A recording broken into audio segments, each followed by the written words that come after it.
Matthew chapter 14. Matthew chapter 14. I appreciate the words, the prayers, the songs, and the comments during the Lord's Supper and offering. It's so good to be together, spiritually minded people thinking about the things of God and considering all that He's done for us and how good He is to us. That's what hopefully motivates us, recharges us as we go back out into the world. Are you ready for your next trial? Are you ready for that one? I heard somebody say, 2020 has been great. I wonder what the season finale will be like. I thought that was interesting to think about it that way. Kind of makes you dread the end of the year. But you just kind of wonder, what else are we going to have? What's next? And are we prepared for that?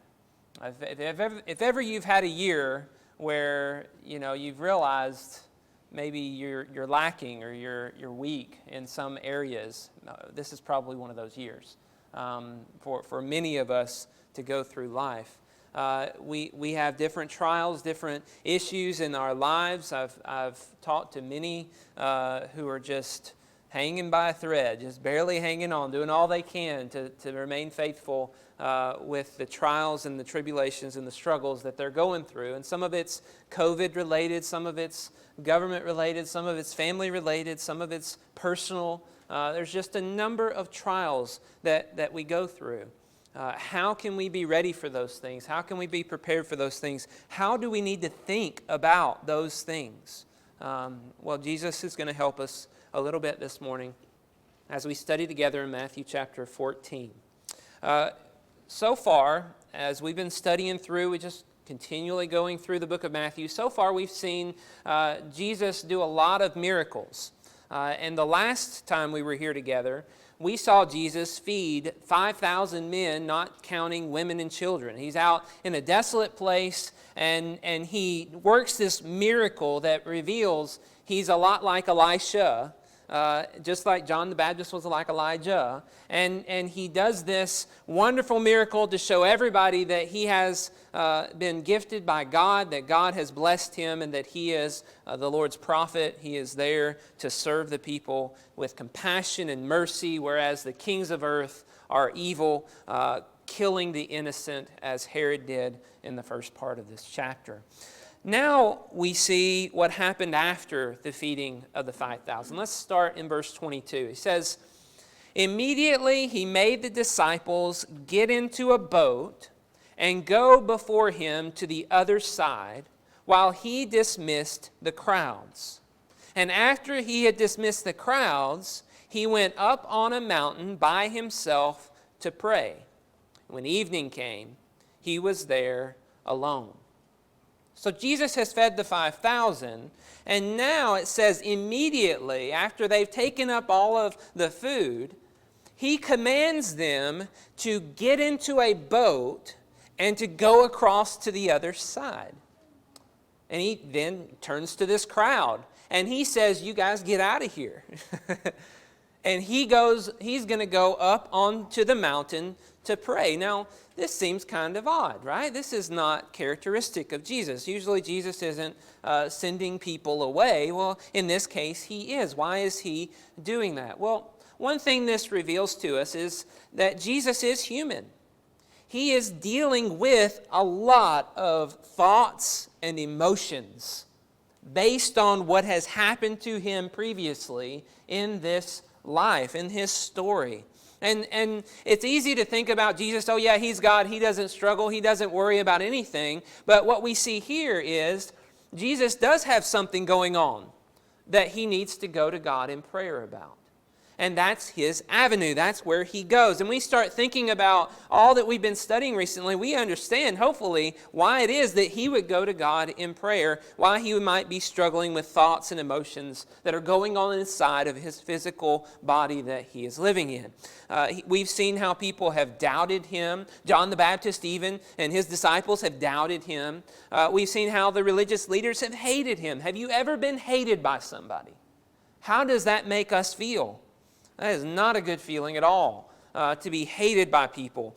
He's been misunderstood, and people have just wanted to use him and abuse him and get the miracles without understanding his teachings. He's gone to his own hometown, and they've rejected him. Imagine the weight of that on your shoulders. And now, John the Baptist, his relative, the most righteous man to have lived on the earth, has been beheaded, we learned about earlier in this chapter. Do you imagine there's a lot going on inside of Jesus at this time? It's amazing to me that he was even able to function so much that he can heal everybody who comes to him and feed them, as we just saw him do. But he did all of that. And now he sends them away. I would have expected him to just send them away immediately whenever they came. I can't handle this anymore. Get away. But now, after feeding them fully, he dismisses them, he sends them away, and he goes up onto the mountain to pray alone with God. What an interesting statement. He ends up spending most of the night, we read, in prayer. As we continue in the story, verse 24, it says about his disciples, but the boat, by this time, they were in a boat crossing the Sea of Galilee, but the boat by this time was a long way from the land, beaten by the waves, for the wind was against them. And in the fourth watch of the night, he came to them, walking on the sea. But when the disciples saw him walking on the sea, they were terrified and said, "It is a ghost." And they cried out in fear. But immediately Jesus spoke to them, saying, "Take heart, it is I. Do not be afraid." So picture this. Jesus sends the disciples away, he sends the crowds away. He goes up on this mountain by himself to pray before it's evening, and it becomes evening while he's there. And then his disciples are off in this boat, and they're starting to cross the Sea of Galilee. And the wind is coming at them and beating them and stopping them from crossing the sea. And they're doing everything they can to fight against this wind, but they're being beaten by it. They're not getting where they want to go. And we read that it was the fourth watch of the night. Now, this is odd to us. We don't talk this way. But they would divide up the night into 4 sections. Okay, you got 12 hours, 6 p.m., 6 a.m. They would divide it up into 4 sections. This was the 4th section. So this would have been sometime between 3 a.m. and 6 a.m. in the morning. That means Jesus has been praying for this entire time.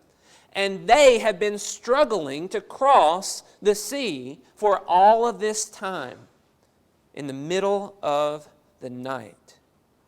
What do you think is going on in their minds as they're battling against the sea without Jesus with them? Maybe they're wondering, why would Jesus send us away?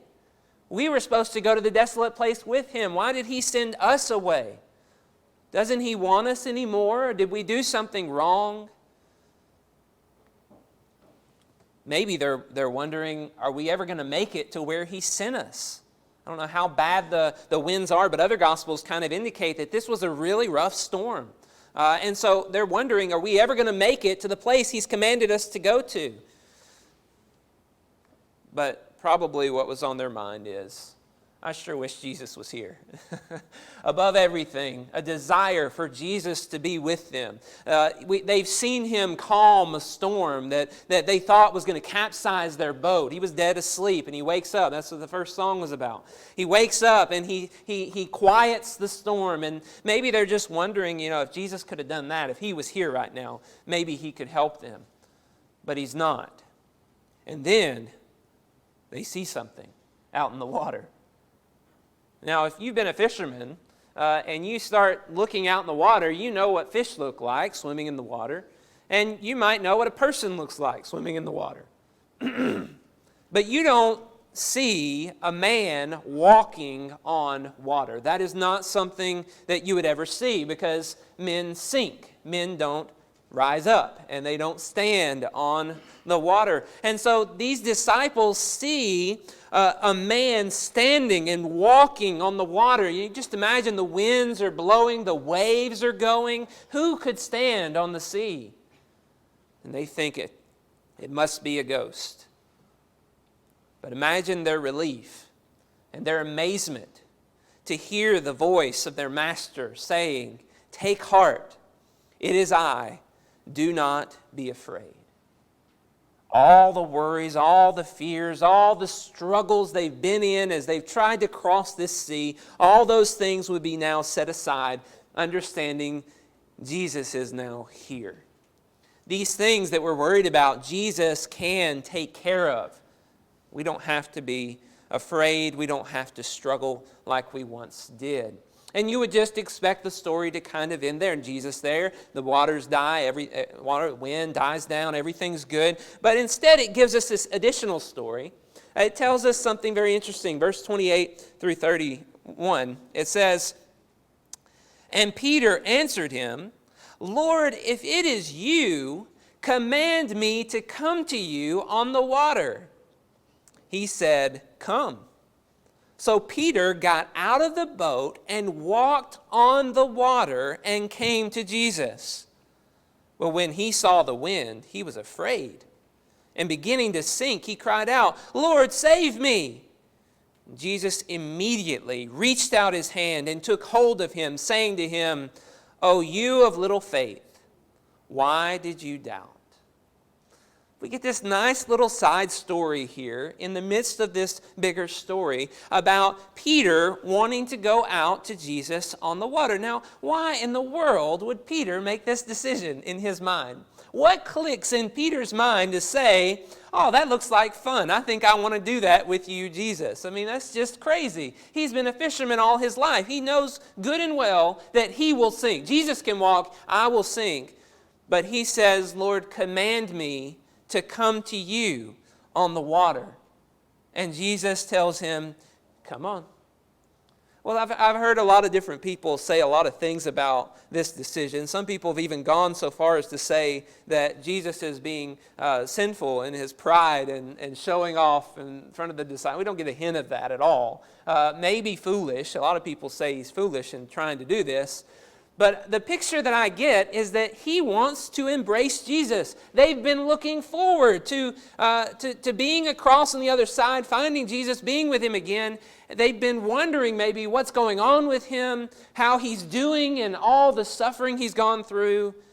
And then he sees him, knowing he is the solution to all of their problems, and he wants to embrace him. He wants to be with him. I mean, how many of us want to embrace each other right now, right? This is a big deal. He wants to see Jesus. He wants to be with Jesus. He can't wait any longer.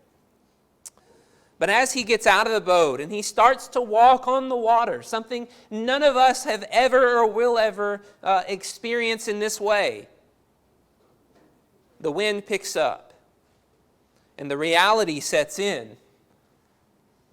I don't float. I sink. I can't do this. I can't walk on water. This is not even possible. And as those winds, maybe they died down whenever they saw Jesus. Maybe everything seemed like it was going to get better now. And that's what maybe gave him the courage to step out, thinking, "Oh, Jesus is here now. Everything's going to be okay. Command me to walk on water and I'll come to you and everything will be fine." But then the wind picks up and he's terrified. And he calls out to Jesus for help. And notice, Jesus doesn't hesitate. He doesn't look at him and point and laugh and say, "Why were you so foolish?" Immediately, it says, immediately Jesus grabs him and picks him up. But he tells him, "Oh, you of little faith, why did you doubt?" Now, I don't know about you, but whenever I think about this story, I don't think about Peter's little faith. That's not the way I view this story. Somebody's actually got enough belief in Jesus to step out of a boat and walk on water with him. Wow. That's just massive faith. I can't believe the amount of faith that would have taken for Peter to do that. I would have been in the boat. I would not have been out there on the water with Jesus and with Peter. But then he starts to sink. He gets terrified by the wind. He starts to sink. And Jesus says this, you have a little faith. O you of little faith, why did you doubt? Now, that just seems so odd to me as I'm studying that. But what we see here is the measure of his faith was small because he lost sight of Jesus in the trial. His faith was tested on that water, and he did not meet up to the test. He lost sight of Jesus. He focused in on the wind and on his own inability, and he was afraid that Jesus could not do what he had already been doing. And because of that, Jesus says, you have little faith. You doubt in this trial, in this wind that has come upon you.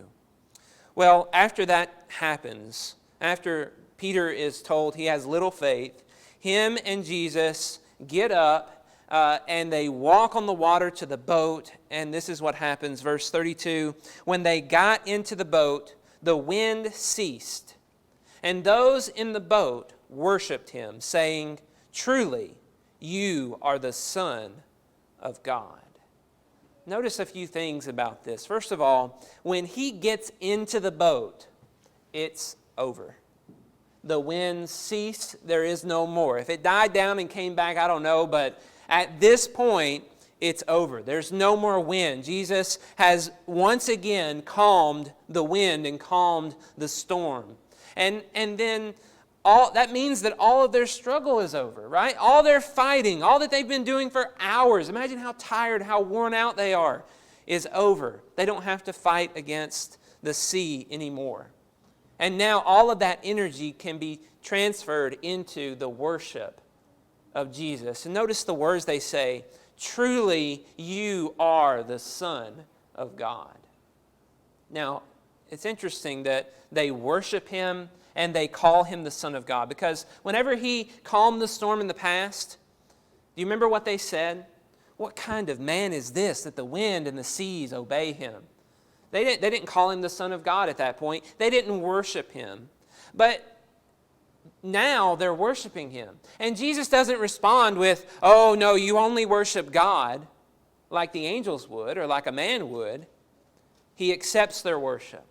We've seen Jesus be worshipped by demons or worshipped by the Magi. We've seen him be called the Son of God by demons. We've seen a ruler of the synagogue kneel before him. We've seen a leper kneel before him. But up until this point, we have not seen the disciples proclaim, truly, you are the Son of God, and worship this man. So it's an amazing statement here at the end in response to seeing and understanding who Jesus is. Because of all the things that he's done in the past and specifically because of what he is doing here, all of this has been adding up and developing them to understand and to say, you are the Son of God. You are worthy of our worship. Well, what do we see as we study this text, as we read through this story? If I were a disciple recounting this like Matthew is, I would probably be seeing how Jesus was developing our faith. That's what this is really getting to, is Jesus is developing the faith of the disciples as he sends them away to struggle by themselves on a boat. He's giving them time to work and to see that they can't do it. He's helping them understand their inability to obey the commands. And Jesus, you imagine him up on the mountain looking down and seeing the boat and seeing the winds up against them. We also see that he's training them and teaching them as he approaches them walking on the water, and they're afraid of him. But he calms their fears. You notice what he says, take heart, it is I, do not be afraid. Maybe they would be afraid of Jesus if they understood who he is. They should be afraid of Jesus. But he's trying to teach them and help them understand they don't need to be afraid of him. He is not there for their harm. He's there for their good. And he tries to help them understand that and calm their storms. And then third, in this story of Peter, we see how Jesus is trying to train and help the disciples see that they don't need to doubt. They don't need to doubt Jesus. No matter what is attacking them or coming at them, they don't need to doubt that Jesus has the power, the ability, and the desire to save them and to help them in whatever life throws at them. So then, our application is very simple. As we see Jesus training and developing his disciples, we also must be trained and develop. We must understand that all the work we're doing and all the striving that we have in this life and fighting a battle against the sea that's pushing against us, against the winds that are against us, all our battles against sin, all our battles against the world around us, they're beating us down and making us struggle so much that we wonder, are we ever going to get to where we're supposed to go? I wish Jesus was here. I wish he could help us. I wonder if I've done something wrong in all of my trials and all of my suffering that I'm going through as I'm trying to do what's right. I wonder if he has abandoned me. We see that he hasn't. And as the disciples are doing all that they can do, struggling to do their best by their own ability, we see a contrast with Jesus, who in the midst of his struggles is up on the mountain praying to God, considering how all of the things he's going through are in God's hands and how God is with him and listening to him and helping him along the way. How many of us are worn out from all the trials and all the suffering that this life is giving us? Are we praying?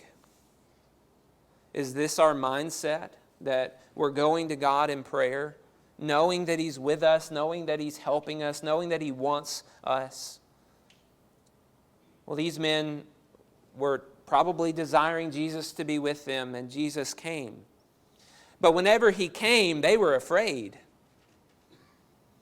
How many of us have made terrible decisions in our struggles against sin and our struggles against all these temptations that are going on, our struggle against just the pain and suffering of life? How many of us have made terrible decisions, done terrible things? Are we scared of Jesus? I knew a guy in West Palm Beach and seemed like just a great guy, wanted to do what God wanted him to do, but he struggled so much with the judgment of God.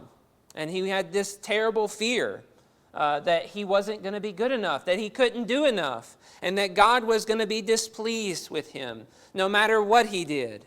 He had a very toxic relationship, and he had a lot of weaknesses in himself. Had a toxic relationship with his spouse, a lot of weaknesses in himself, and he's struggling a lot. He couldn't grasp this concept. What Jesus tells the disciples, he tells to us. Take heart.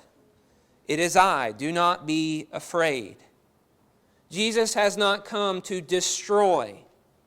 He's not coming to make us feel bad, to hamper us, to keep us from becoming what we ought to be and destroy us. He's desiring to help us. Everything he's doing as he comes is an attempt to help us grow and become what we ought to be. As Jesus comes, the disciples think, oh no, a ghost, a bad omen. I've done all these wrong things and I'm rejected, I'm despised. And Jesus says, take heart, it is I. Do not be afraid. We have to understand that Jesus coming into our lives, accepting his love and his grace and his mercy is a beautiful, wonderful thing. It's not a thing of pain and agony. It's a thing of love and acceptance. And if we're choosing to reject him for fear that he will destroy us, those fears, unfortunately, are going to be realized. It's so sad that I see people do that. The man in West Palm just could not make the decision to fully commit himself to Jesus. He just kept wandering away into this world, afraid of what a committed life would lead to. Not realizing Jesus was just trying to help him. And the commands are intended to be for his good. And the struggles that he might face from that point forward would be with Jesus' help. I'm afraid sometimes we do the same thing. We have a fear that paralyzes us and keeps us from attaching ourselves to Jesus.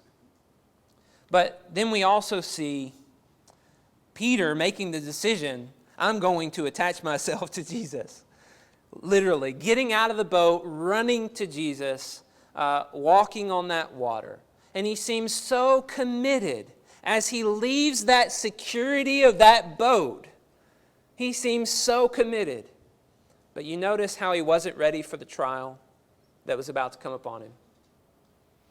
Maybe you're here and you're not afraid and you understand the love of Jesus and you're embracing him. You're wanting to go out to him. You're stepping out in faith and doing the things that he has commanded you to do, the things that he desires you to do, but you're not ready for what's about to happen as a result. Unfortunately, after we get up out of the waters of baptism, after we make the decision to commit our lives to Christ, at that point, Satan begins an assault against us. And we're not ready. And it's a struggle. And we're going to have a tendency all throughout our lives of focusing on our own inability and focusing on the trial that is going on in our lives. And that will prove detrimental to us. We will demonstrate we have little faith instead of showing we are putting our faith and trust fully in God. This tells us we need to hold fast to Jesus. We need to fix our eyes on him with endurance. Whatever trials come, Jesus can handle it, whatever it is. And it may be that I have to suffer, and it may be that I don't get everything that I want, but Jesus is still with me. He is still guiding me, and he is still helping me with compassion and love. And if I do slip up and I do focus on those things and doubt that he cares and doubt that he wants to help me, and I start to sink, this is a picture that I can say, Lord, save me. And he does not hesitate. He is there, and he wants to help us overcome whatever doubts may arise. This brings to my mind Psalm 73. It's a psalm of Asaph. Asaph is this psalmist who has written many psalms. I mean, we just see him as being up there with David as someone who's faithful, someone who has the right heart, who loves God. But did you know that in Psalm 73, Asaph struggled with doubt and fear?